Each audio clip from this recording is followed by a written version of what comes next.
Hello again. Welcome to the mini lesson for week 2. This brief introduction to Aristotle will be a little bit longer than my introduction to King and A Brave New World. This is because the Aristotle assignment for this week is an actual philosophical essay, and therefore a bit more dense and challenging than the sermon by Dr. King. I will try in this lesson to give you some of the tools that you need to help you put all of the pieces of his essay together. I'm going to introduce Aristotle in terms of a historical and biographical background and give you some of the philosophical background that will help you understand the text. I'm going to give you some tips for reading and understanding the reading assignment. And finally, I'm going to explain some of the terminology from the reading. Aristotle was an ancient Greek philosopher who was born in a seaport on the coast of the Greek Isthmus in 384 BCE. At the age of 17, he was sent to Athens to complete his education at Plato's Academy, where he stayed until the death of Plato in 347. He left Athens for a period of years, and during this time he married, had children, and served as tutor to a boy called Alexander of Macedonia, who later became Alexander the Great. Aristotle returned to Athens later in his life, where he established his own school called the Lyceum.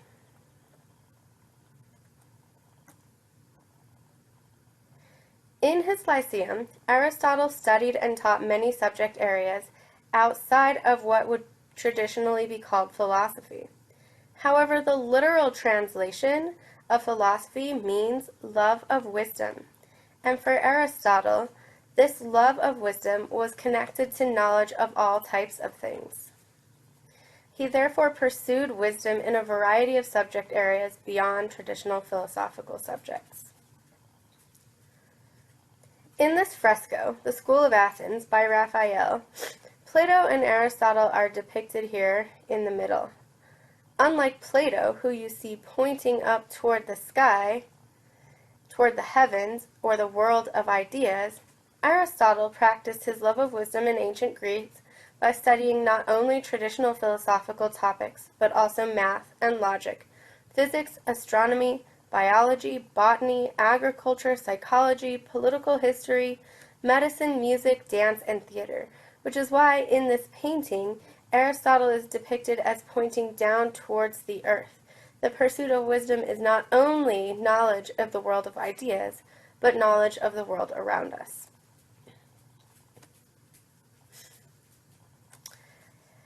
In his Lyceum, Aristotle and his students conducted research and collected manuscripts in all of these areas of study, and according to some ancient accounts, became the first great ancient library.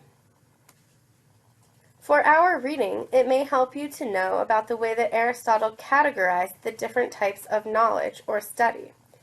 Aristotle organized the sciences, and for him, sciences were any organized and coherent body of knowledge on any subject matter. It didn't just have to be physical or empirical sciences. He organized the sciences into 3 types of study based on the goal of each type of study. Theoretical sciences studied many topics and many different subject matters from metaphysics and astronomy to psychology and botany, but are considered theoretical because they pursue knowledge for its own sake and not for some further use or some further goal. Practical sciences are sciences of human conduct and good action, both individually and societally. Practical sciences seek knowledge of the human good and how to achieve that good. The productive sciences aim to create beautiful or useful objects. It will also be helpful for you to have a little background on Aristotle's understanding of human nature.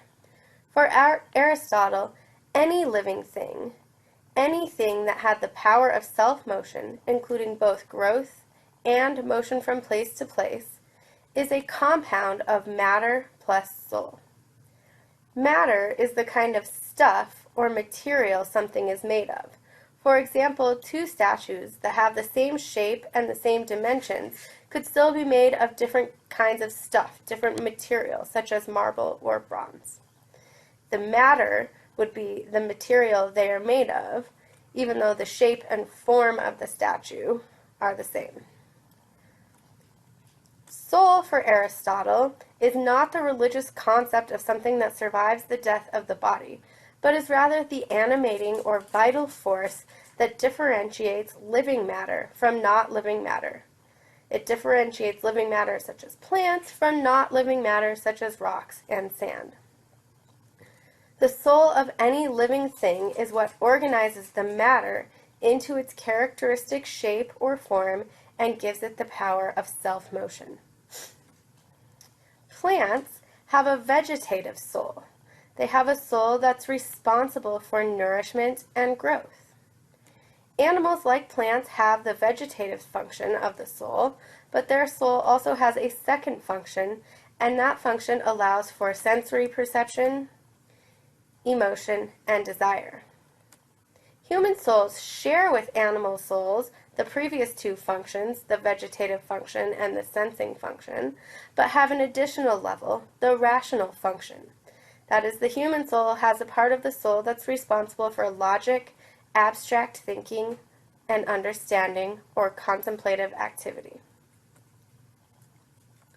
So on Aristotle's view, a human being is, like every living being, a compound of matter plus soul, or animating force. The human soul is a blend of rational and irrational life functions. An irrational life of growth and nutrition, the life of sense perception, emotion, and desire, and the life of growth and nutrition is irrational.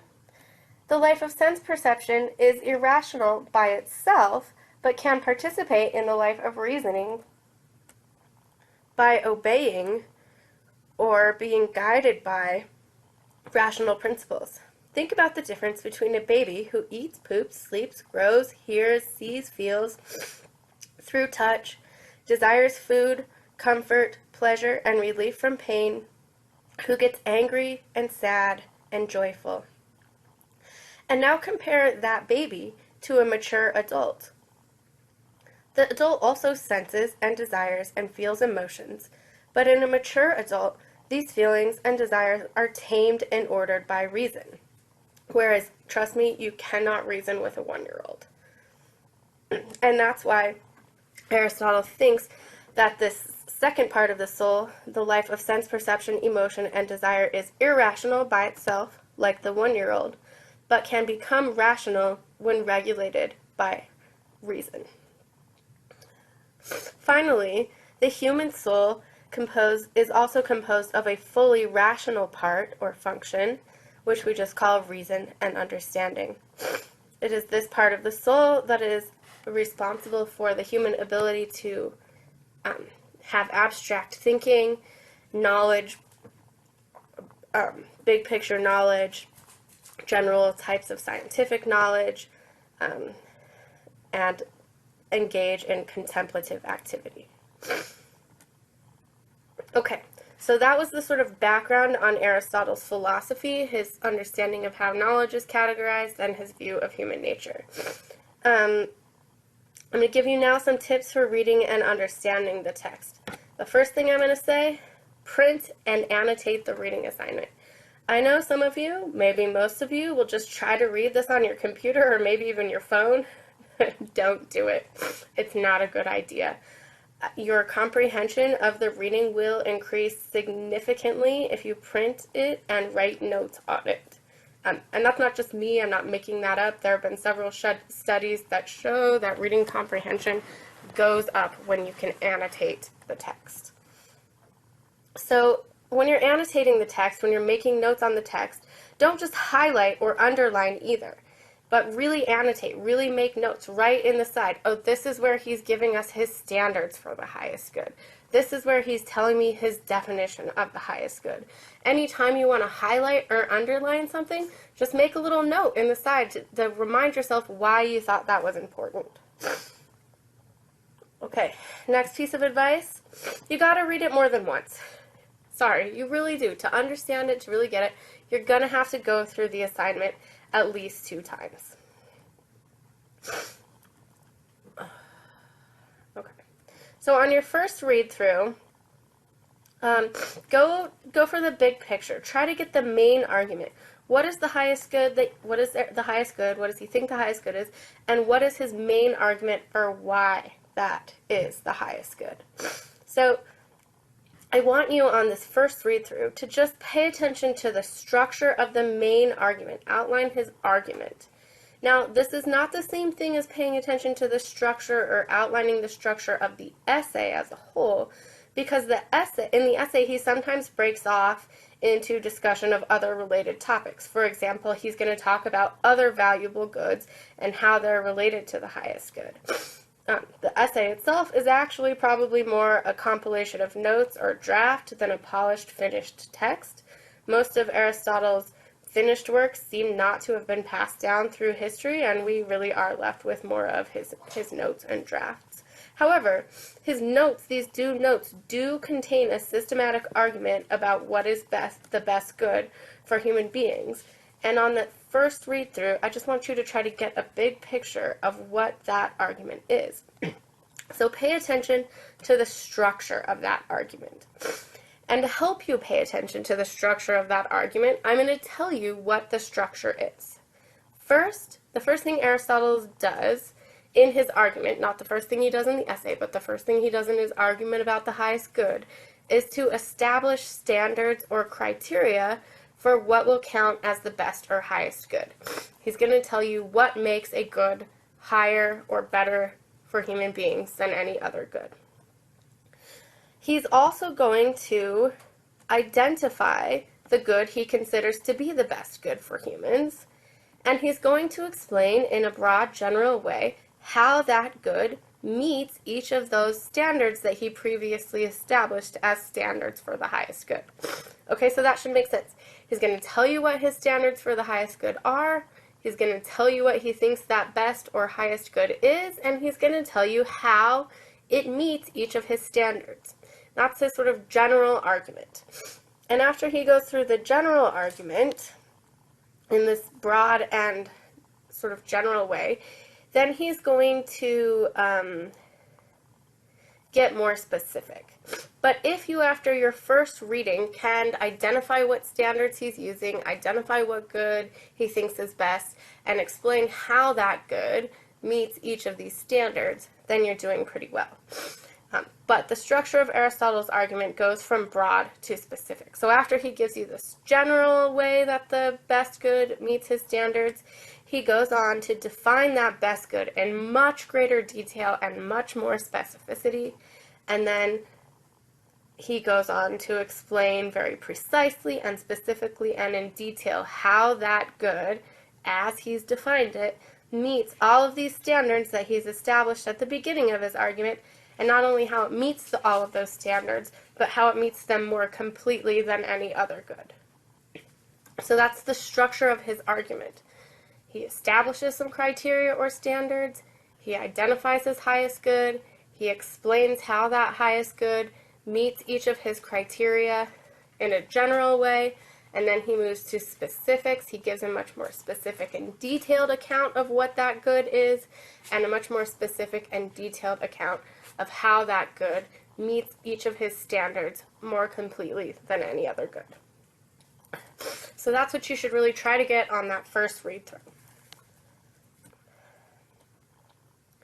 On your second read through, fill in some more of the details. Add to it. Aristotle gives us not only what he thinks the highest good is, but he gives us what he thinks are some of the essential and valuable goods. Try to figure out what those are and how they fit into or connect to his highest good. Try to look for some smaller arguments that he makes about why he defines each of the goods in the particular ways that he does. Again, he has lots of systematic and logical arguments. Why does he define the good in this way? Why does he define these other goods in the way that he does? All of this will be a matter of filling in the details on your second read through. Okay.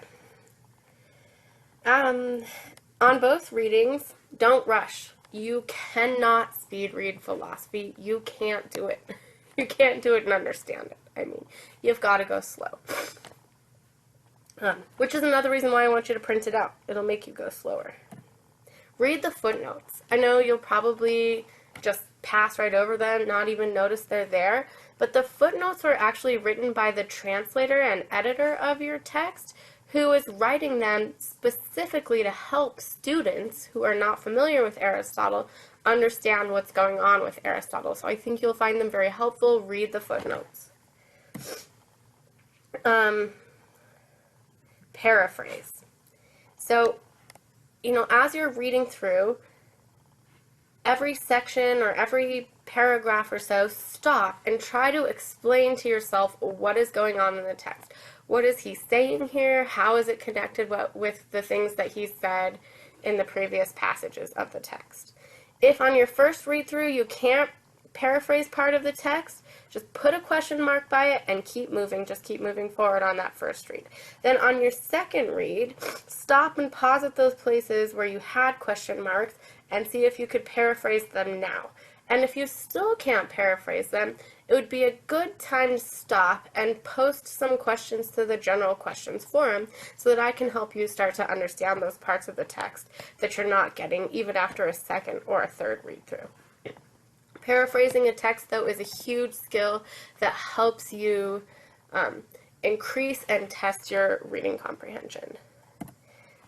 Use a dictionary. Look up terms that you don't know or words that are being used in an unusual way. And you're probably right there on your phone or your computer. You have a dictionary right at your fingertips. Just type the words in, look them up, and you will be able to understand it better if you use a dictionary. Okay, so much for tips for reading and understanding. I'm going to go through a few of the vocabulary and technical terms, and hopefully me explaining these terms to you will make the assignment a little bit easier to understand. So first of all, the word happiness. The Greek word that here is translated as happiness is eudaimonia, which literally means good demon.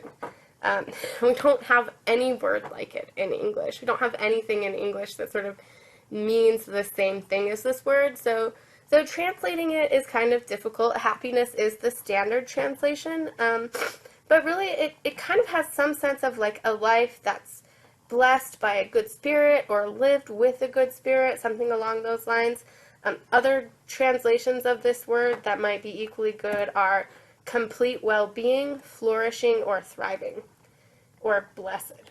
And Aristotle really does think that there is an objective account of what human flourishing looks like, and it's based on human nature, the human nature that we discussed a little bit earlier in this lecture. Maybe an analogy will help understand a little bit about this term happiness. So let's look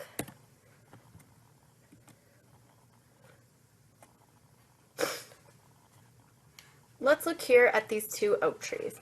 On the left, you have this beautiful, thriving, flourishing oak tree. And on the right, you have what I'm calling the unhappy oak tree. And we can clearly see that the one on the left is flourishing and that the one on the right is not. And look at the picture on the right. You can see in the background that it's green. Other plants are growing. It's not just the case that it's winter or something like this. This oak tree is not doing well. It doesn't look like what a good flourishing oak tree looks like, and this one does. And what it means to flourish as an oak tree is based on the oak tree nature. It is in the nature of the acorn to achieve its fullest potential, which is what we see on the left, and the one on the right is not living up to its full oak tree potential. It is not flourishing. It is an unhappy oak tree. Aristotle's picture of the good life is a picture of the good person, just like this is a picture of a good oak tree. Except a good person for Aristotle has to do a fully flourishing person has to do with a person's character. To be a good human being, you have to develop your character using both reason and knowledge, but also develop it through practice and habit. And the reading assignment is really giving us a picture of what Aristotle thinks is a good human being, a good human person.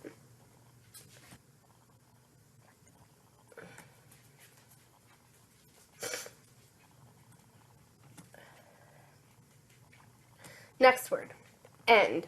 You're going to see this word throughout the text. The word end, actually you're going to see it throughout the entire course, both in this text and in this course.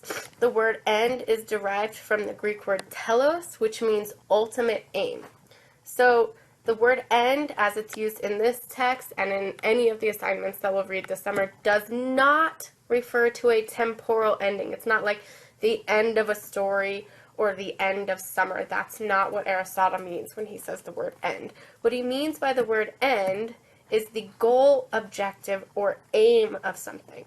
So, for example, the end or aim of a business is to make a profit. The end or goal of construction work is a house or some other building. Okay, next term, virtue. The Greek word that here gets translated as virtue has to do with the idea of a thing's function. Something's virtue is what makes it perform its function excellently. And anything with a function can have a virtue. Here are some examples. On the left-hand side, you have a virtuous knife. The function of a knife is to cut things. What is the quality that makes knives excellent at cutting? Well, the thing that makes a knife excellent at cutting is the sharpness of its blade. So the virtue of a knife is that it is sharp, like this one. Now look here. This woman, like myself, has unvirtuous eyes. That does not mean that she's looking at something naughty in her book there. Her unvirtuous eyes means that her eyes do not perform their function excellently. They don't have the power that makes them perform their function excellently. Well, what is the function of an eye? To see. And this woman obviously does not see well. She, like me, probably cannot see much without her glasses on, and therefore she has unvirtuous eyes. They do not perform their function excellently. So anything with a function can have a virtue. The virtue is simply what makes something perform its function excellently. When we're talking about human virtue, then human virtue is what makes a human being perform its particular human function excellently. And you'll remember a bit later in this lecture, I mentioned what that function, that particular human function is. What function differentiates humans from animals and plants. Virtue is what makes human beings do that function excellently. Okay, one last vocabulary word here, study. The Greek word that gets translated here as study is theoria, and this refers to that theoretical branch of knowledge, that theoretical branch of science I mentioned earlier, which is seeking knowledge for its own sake, pursuing knowledge for the sake of just knowing it, for having the knowledge. As your translator mentions in the footnote on page 584, read the footnotes, Aristotle means the tranquil surveying and appreciation of knowledge, and not the search, so much the search for knowledge, but the sort of looking at what you know as a whole and sort of appreciating it as something beautiful. Because Aristotle is here referring to the surveying and appreciation of all that's known, many translators don't use the word study in this text, but instead the word contemplation. So you can, when you see that word study, you can also think contemplation, thinking about what you know, looking at it as a whole, appreciating the sort of, in a sense, beauty of all of that knowledge and how it all sort of fits together. Okay. So let me just give you a quick review of the vocabulary and technical terms, since I think I went through them quickly. Happiness is the translation of the Greek word eudaimonia. Other ways that this word could be translated would be complete well-being or flourishing. End, from the Greek word telos, means goal, objective, or ultimate aim of something. It does not refer to the finish or the temporal ending of something. Virtue, the virtue of anything is that which makes it perform its function excellently. Human virtue is what makes humans perform their specifically human function excellently. Finally, study is from the Greek word theoria, knowledge for its own sake, often translated as contemplation instead of study. All right, I hope this helps you understand Aristotle. I'm sure, absolutely sure, that you will still have questions about the text. I expect you to. I don't expect you to just completely understand every part of it.